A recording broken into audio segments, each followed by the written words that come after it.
I'm going to starting over, again, over. There was a still life on Billy's bedside table. 2 pills, an ashtray with 3 lipstick-stained cigarettes in it, 1 cigarette still burning, and a glass of water. The water was dead. So it goes. Air was trying to get out of that dead water. Bubbles were clinging to the walls of the glass, too weak to climb out. The cigarettes belonged to Billy's chain-smoking mother. She had sought the ladies' room, which was off the ward, for walks and waves and spars and wafts, who had gone bananas. Those are all acronyms. I don't know what they stand for.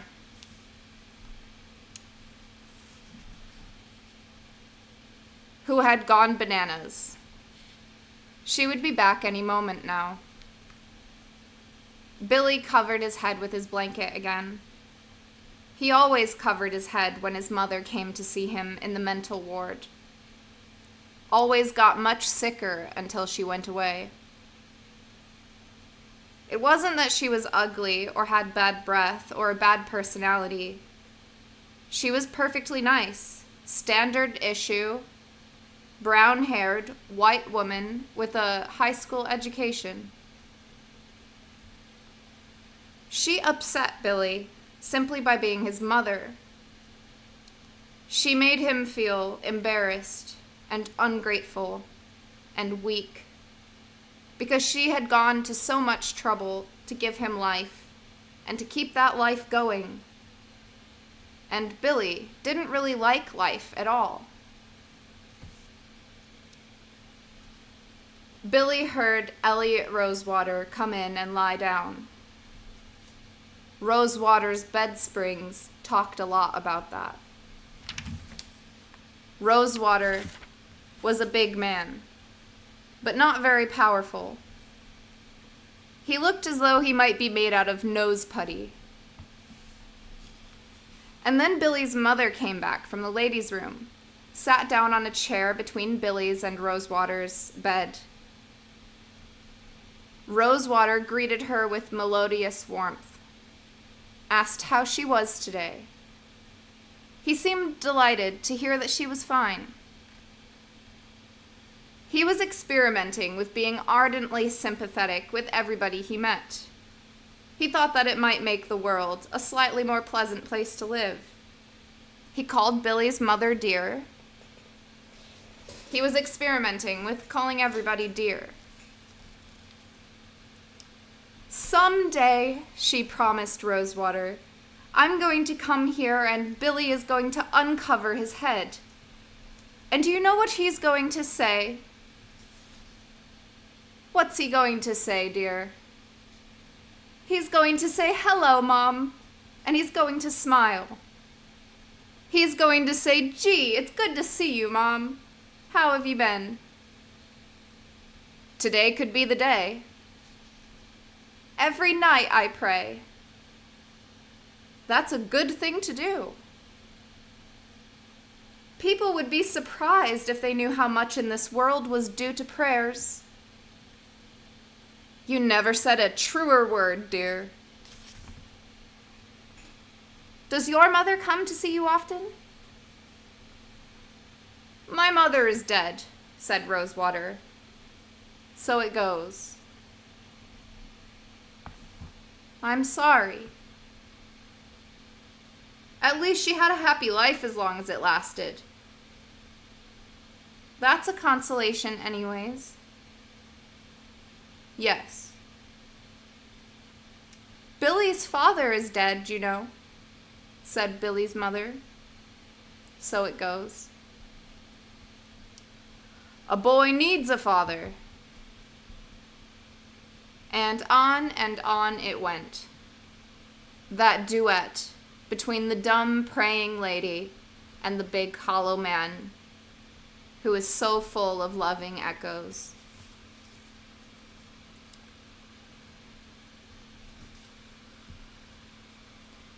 was at the top of his class when it happened, said Billy's mother. Maybe he was working too hard, said Rosewater. He held a book he wanted to read, but he was much too polite to read and talk, too. Easy as it was to give Billy's mother satisfactory answers. The book was Maniacs in the Fourth Dimension by Kilgore Trout.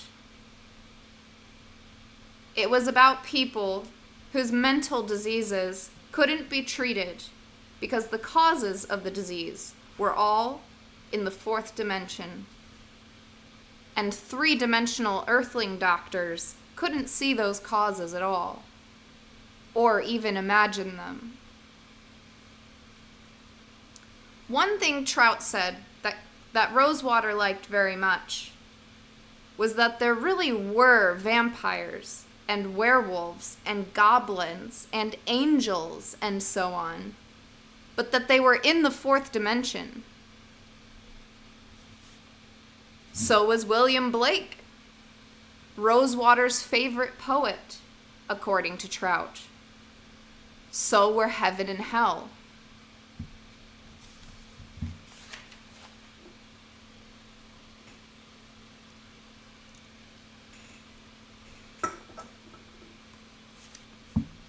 He's engaged to a very rich girl, said Billy's mother.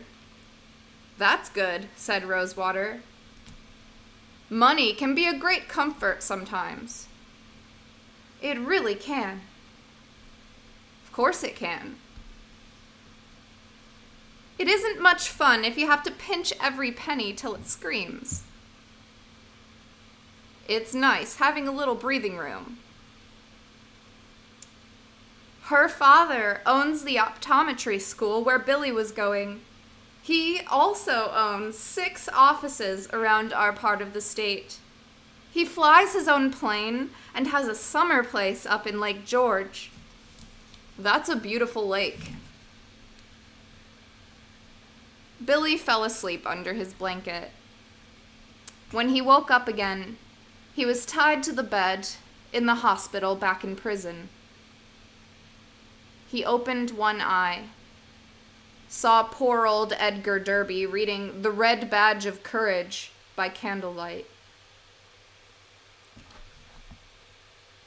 Billy closed that one eye, saw in his memory of the future poor old Edgar Derby in front of a firing squad in the ruins of Dresden. There were only 4 men in that squad. Billy had heard that 1 man in each firing squad was customarily given a rifle loaded with a blank cartridge. Billy didn't think there would be a blank cartridge issued in a squad that small, in a war that old.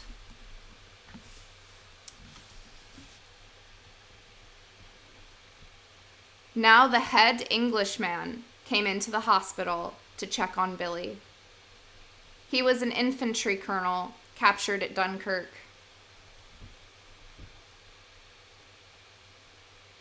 It was he who had given Billy morphine.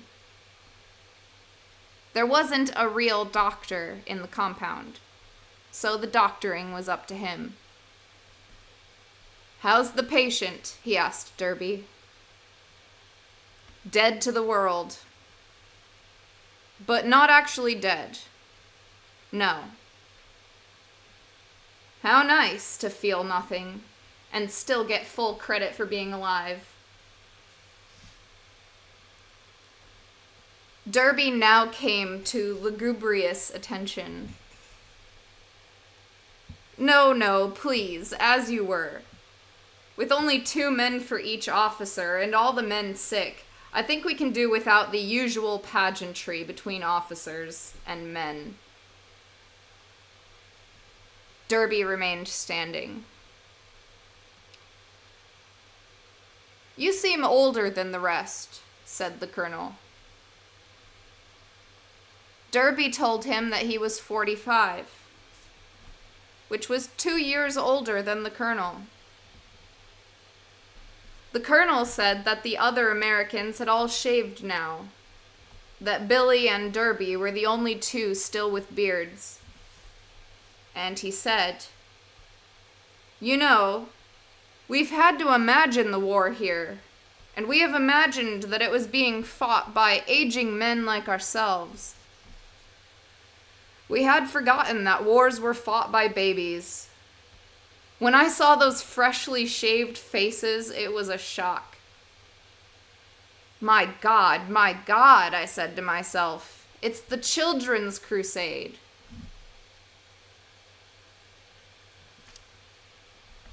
The colonel asked old Derby how he had been captured, and Derby told a tale of being in a clump of trees with about 100 other frightened soldiers.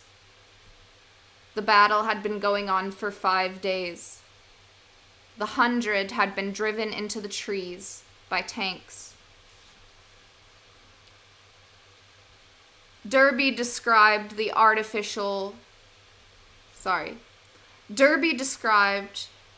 incredible artificial weather that Earthlings sometimes create for each other when they don't want those other Earthlings to inhabit Earth anymore. Shells were bursting in the treetops with terrific bangs, he said, showering down knives and needles and razor blades. Little lumps of lead in copper jackets were crisscrossing the woods under the shell bursts, zipping along much faster than sound. A lot of people were being wounded or killed. So it goes. Then the shelling stopped, and a hidden German with a loudspeaker told the Americans to put their weapons down and come out of the woods with their hands on top of their heads, or the shelling would start again. It wouldn't stop until everyone in there was dead. So the Americans put their weapons down, and they came out of the woods with their hands on top of their heads, because they wanted to go on living, if they possibly could.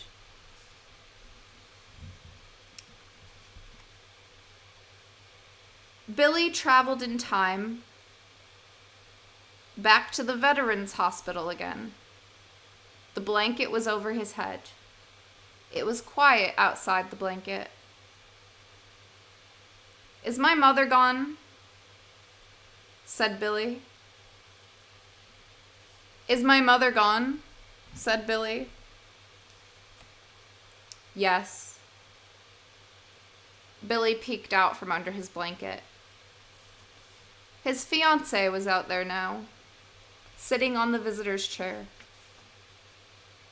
Her name was Valencia Merble. Valencia was the daughter of the owner of the Ilium School of Optometry. She was rich. She was as big as a house because she couldn't stop eating. She was eating now. She was eating a Three Musketeers candy bar. She was wearing trifocal lenses in harlequin frames, and the frames were rimmed by rhinestones. The glitter of the rhinestones was answered by the glitter of the diamond in her engagement ring. The diamond was insured for $1,800. Billy had found that diamond in Germany. It was booty of war.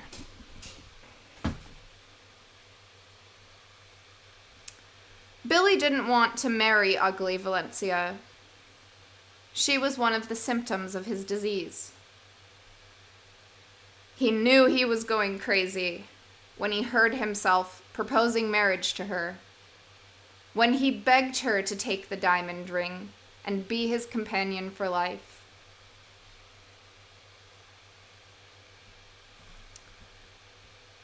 Billy said hello to her, and she asked him if he wanted some candy, and he said no thanks. She asked him how he was, and he said, "Much better, thanks." She said that everybody at the optometry school was sorry he was sick and hoped he would be well soon. And Billy said, "When you see him, tell him hello." She promised she would.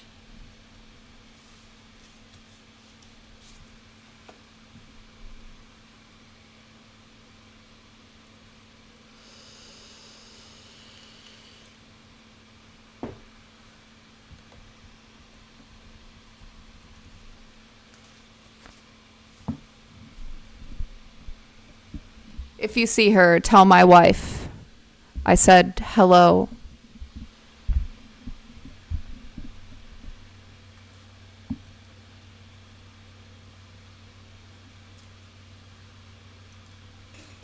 I'm out of beer. Fuck. Onward.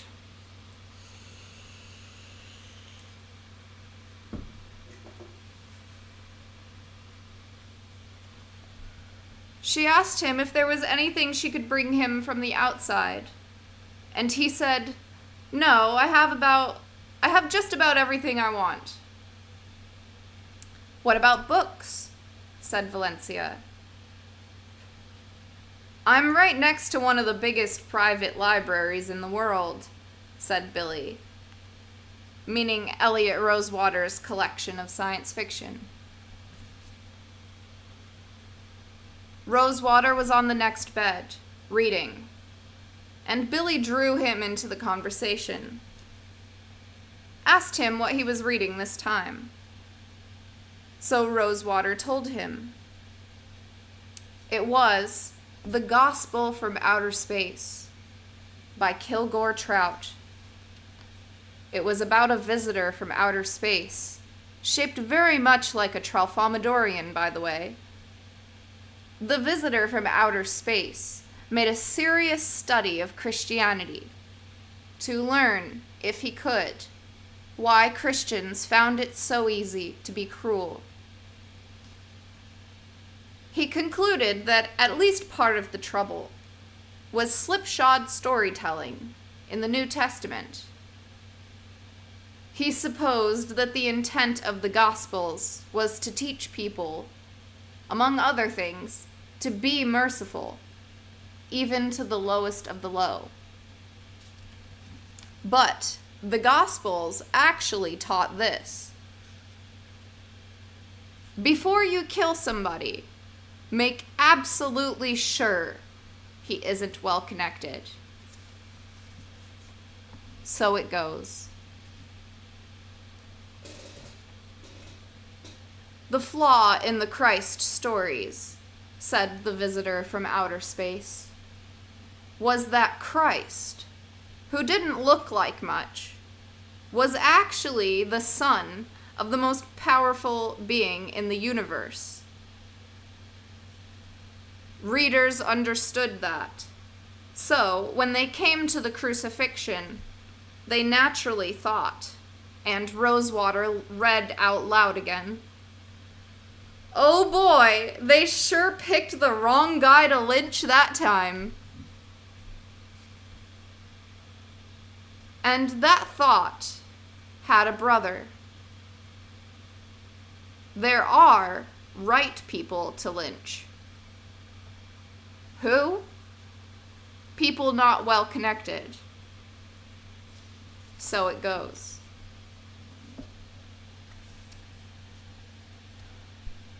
The visitor from outer space made a gift to Earth of a new gospel. In it, Jesus really was a nobody and a pain in the neck to a lot of people with better connections than he had. He still got to say all the lovely and puzzling things that he said in the other Gospels. So the people amused themselves one day by nailing him to a cross and planting the cross in the ground. There couldn't be any repercussions, the lynchers thought. The readers would have to think that too, since the new gospel hammered home, again and again, what a nobody Jesus was. And then, just before nobody died, the heavens opened up, and there was thunder and lightning. The voice of God came crashing down. He told the people that he was adopting the bum as his son, giving him the full powers and privileges of the Son of the Creator of the universe throughout all eternity. God said this: from this moment on, he will punish horribly anybody who torments a bum who has no connections.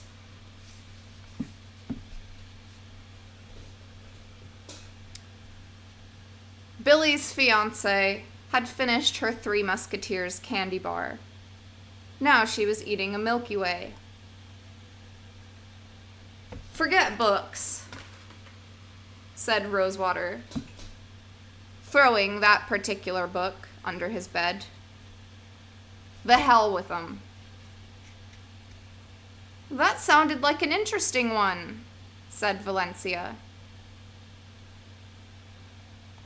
"Jesus, if Kilgore Trout could only write," Rosewater exclaimed. He had a point. Kilgore Trout's unpopularity was deserved. His prose was frightful. Only his ideas were good.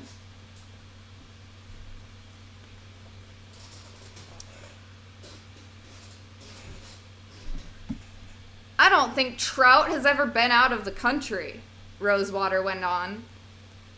"My God, he writes about Earthlings all the time, and they're all Americans. Practically nobody on Earth is American." "Where does he live?" Valencia asked. "Nobody knows," Rosewater replied. "I'm the only person who's ever heard of him, as far as I can tell. No two books have the same publisher, and every time I write him in care of the publisher, the letter comes back because the publisher has failed." He changed the subject now, congratulated Valencia on her engagement ring. "Thank you," she said, and held it out so Rosewater could get a close look. "Billy got that diamond in the war." "That's the attractive thing about war," said Rosewater. "Absolutely everybody gets a little something."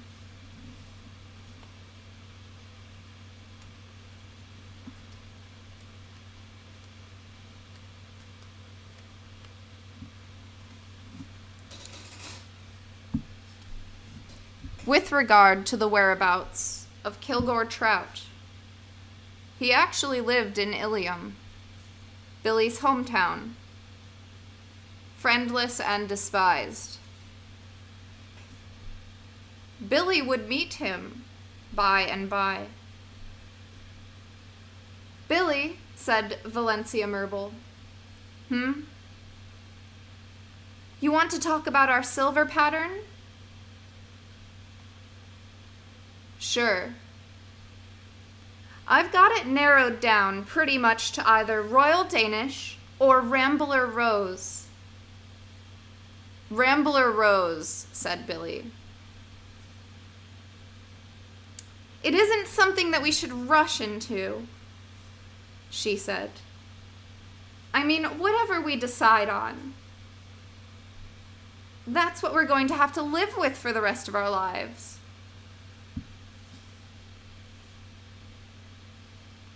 Billy studied the pictures. "Royal Danish," he said at last. "Colonial moonlight is nice too." "Yes, it is," said Billy Pilgrim. And Billy traveled in time to the zoo on Tralfamadore. He was 44 years old, on display under a geodesic dome